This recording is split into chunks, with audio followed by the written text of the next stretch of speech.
the ability to call in a friendly BTR. Once called, this item will go on cooldown. This video is rated T for Tickle Me Pink. What's going on, guys? Since Cry Guy Tarkov has decided that it's too hard to read the patch notes to you guys and it hurt his feelings, I've decided out of the kindness of my own heart to read the patches to you, not at a 3rd grade reading level, but at a 2nd grade reading level. So hopefully you enjoy this. So, first and foremost, dear players, we have come to the following conclusion regarding the list of changes and additions to various editions of the game. Feel free to give your feedback. That's from Nikita, by the way. So, for owners of EOD right now, and I'll have EOD on screen to the left of us, you guys can just keep up, maybe with some bullet points as well. We're going to have access to co-op PvE mode with a persistent progression. Access will be given out in waves. We plan to start tomorrow, so we all get PvE. No big deal. We don't have to stress about that anymore.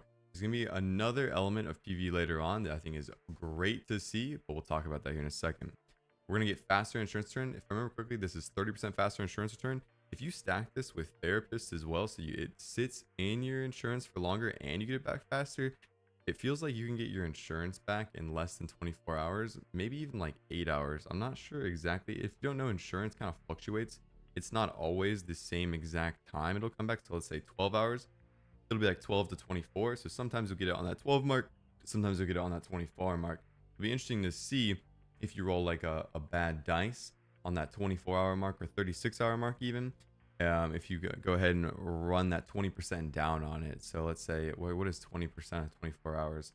It's got to be somewhere around the lines of like 5 hours around there, right? And with 36 hours, it'd be like 7 or 8 hours. So you are getting it back significantly faster. So they increased starting PMC karma. It's not even in the game yet, but it's supposed to be PMC karma. We'll just have to see how that goes. I really don't know what to say about that.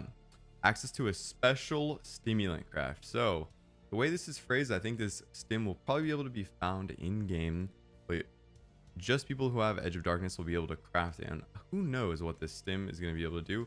They increased the charisma skill level. This just isn't important whatsoever. It added the nostalgia questline, and I believe this is the questline that's going to give you the bigger pockets from the UED. I'm not sure how far along that is in the game. I already upgraded, if you guys don't know.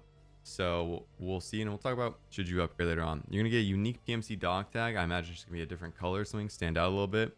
A unique armband. Hopefully it looks really cool. The one for UED edition looked really cool. Maybe they'll give a really nice one for Edge of Darkness. I have to imagine it's probably gonna be like a crown. But what do you guys think? What is it gonna look like? We're gonna get a unique item with call-in mechanics. This is the legacy device. Remember, I was ranting on like, what the fuck is the legacy device gonna be? It's gonna be crazy. It's gonna be stupid. Like the radio in the UED edition of the game, it is stupid, right? But listen to this legacy device. I think they missed the mark on this one. I don't think the player base wanted more pay to win stuff. Now this sounds like a really cool update, but I just don't think it belongs in like a package deal. You know what I mean? If it's done right, it could add like a whole new fun subset to Tarkov, in my opinion. One thing I'm not sure if I glossed over, I think maybe I missed this one actually, is increase personal trader limit purchase limits by 20% for the Edge of Darkness edition. They give us a unique PMC upper and lower clothing, so I'm not sure if they'll be different or if the USEX and Bears will share the same clothing for this one, similar to a tracksuit, if you will. But we'll have to wait and see. Maybe, hopefully that looks really cool. They talk more about the clothing that the other editions are gonna get, like exactly what we're gonna get later, but this one's very vague, so no, not sure what to expect here. Ability to replace 2 daily tasks per day for free. This isn't really a big deal unless you like to do those daily tasks at a high level just to get yourself some experience. And the ability to change nickname icon color. So this is what a lot of people wanted. So depending on what edition of the game you had, maybe you want to have a blue name and a blue crown or something like that, right? You're actually gonna be able to control what version you display to people. A lot of people actually told me that they didn't want to upgrade to the Unheard of edition simply because they're going to lose their crown. And so it's cool people are actually going to be able to go ahead and change the color and some of that. Maybe they could actually make that a feature of the game. Maybe complete like hard achievements in the game, like maybe Killer 7, you get a certain color. You know what I mean? Now we're going to talk about standard, prepare for escape, and left behind editions. So that's kind of, standard to right below EOD. So you guys are just going to get 2 lines of increased stash space. And this is a major win, in my opinion. You're having the ability to purchase PvE mode separately. Now, Hopefully they're not asking too much, but now you're not in that position where if you were in standard, you had to upgrade $250 to go ahead and get PvE. So if you guys want to play PvE and you were standard, hell yeah, man, this is gonna be great. I think it's gonna bring a lot of people to Tarkov and probably bolster people's skills who maybe didn't really have what it took to play the multiplayer. And there are a lot of people like that, guys, and maybe they'll get confident in this PvE mode now that's available and then find their way into the multiplayer. So I think this is a major win. Having PvE locked behind $250 and not giving it to EOD was just ridiculous. Up next, we're talking about owners of the Unheard of edition. So the unique radio electronic item Mark of the Unheard will be active only in PvE mode. This just doesn't matter if you guys use it or you follow my videos, it doesn't work. So the whole thing is scavs aren't supposed to shoot you over 60 meters. However, the caveat is you have to have over 6 scav rep, right? And it weighs half a kilogram, which is actually a lot. If you kill any scavs whatsoever, you lose a 0.05 rep, which adds up very fast. I mean, you kill a PMC on a scav and you get 0.01 rep, right? So for every scav you kill on your PMC with this radio, you have to kill 5 PMCs on your scav to make up for that, right? So it just didn't work. I couldn't find a niche use for it at all. And I think this is a really cool device, but once again, missed the mark with this device. Same thing with the BTR device. They can make this like a cool quest line. Imagine a cool scav quest line in the game. You have to do maybe challenges on your scav. But we're talking about the flare. So the unique item, the distress signal flare, will be available in both PvP and PvE modes. This item must be recharged and hideout using high-end items. So I gotta imagine when they say high-end items, I'm thinking like labs exclusive items, like labs exclusive tech loot, potentially items. There's a lot of those items, not a lot, but there's some of those items that just don't have a home and they have no purpose really with crafting, etc. That would make sense. But however, I did hear from some of these content creators that had a background information on this flare that this flare was originally supposed to take 15 minutes to call your friend in. So I'm not sure how many situations there are where you would need 15 minutes. Once again, missed the mark with this one. It shouldn't be on any edition. Same with the BTR call, same with the radio. It shouldn't be on any edition. It should just be a quest item. Like, these are pretty like game changing items.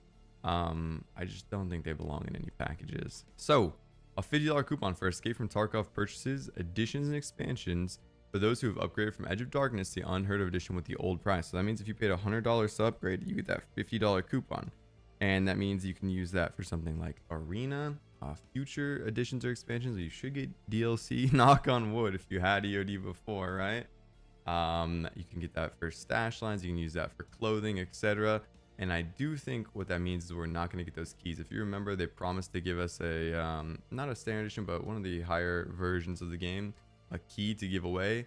And I don't think we're going to get that anymore. However, I think that's a good thing, because you could probably still use this coupon to gift the game to a friend if you really want to. But if you don't have a friend, that's perfectly fine. You can spend it on yourself now as well. And the reason why this is good is with those keys, a lot of those keys with people that didn't have a friend to give it to, like I wouldn't know anyone to give the key to be honest. I would only give it away on Twitch, but a lot of people would probably sell those on like player auctions, etc. And they would probably end up being bought by cheaters as just like a cheap account, right? Which would lower the price of accounts, making cheating like easier to get into, if you will, less financially punishing. So I think it's good that he's not giving out a massive excess of those keys. But you guys can let me know down below, and we'll do a video on cheating later. They're going to get an access to Escape from Tarkov Arena for those who purchase the edition at full price. That doesn't make any sense to me. This just seems like they tacked this on because you had to have EOD to pay the full price to go to $100. Okay, so if you had EOD, you already got Arena, right? So this isn't for you.